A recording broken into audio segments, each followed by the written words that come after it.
ఆషాఢ అమావాస్య అరుదైనది, ఇంకా ప్రత్యేకమైనది కూడా. ఆషాఢ అమావాస్య రోజున అప్పుల బాధలతో ఇబ్బంది పడేవారు వేప మొక్కను నాటడం ద్వారా రుణ సమస్యల నుంచి గట్టెక్కుతారని ఆధ్యాత్మిక పండితులు అంటూ ఉన్నారు. అలాగే ఈ రోజున వేప చెట్టుతో పాటు రావి చెట్టును కూడా పూజించడం వల్ల, పితృదేవతలకు పిండ ప్రదానం చేయడం వల్ల ఈతి బాధలు తొలగిపోతాయి.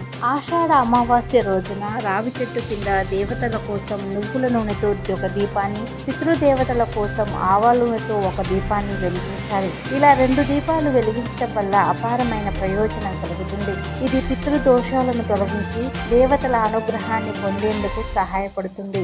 అలాగే ఆషాఢ అమావాస్య రోజున తులసి మొక్కకు పూజలు చేయడం వల్ల ఇంట్లో వ్యక్తిగత సమస్యలు ఉంటే అవి తీరిపోతాయి, ఇంకా అష్టైశ్వర్యాలు చేకూరుతాయి. ఆషాఢ అమావాస్య రోజున లక్ష్మీదేవిని ఇంటికి ఆహ్వానించడానికి సాయంత్రం పూట ఇంటి ప్రధాన ద్వారం వద్ద నెయ్యి లేదా ఆవాల నూనెతో దీపం వెలిగించాలి.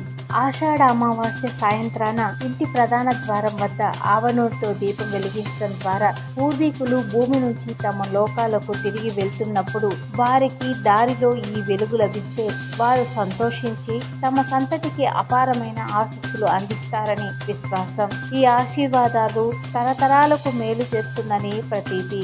అలాగే ఆషాఢ మాసం అమావాస్య రోజు ఇంట్లో పితృదేవతల చిత్రపటాలు ఉన్న ప్రదేశంలో తప్పకుండా ఒక దీపాన్ని వెలిగించడం చేయాలని ఆధ్యాత్మిక పండితులు చెప్తున్నారు.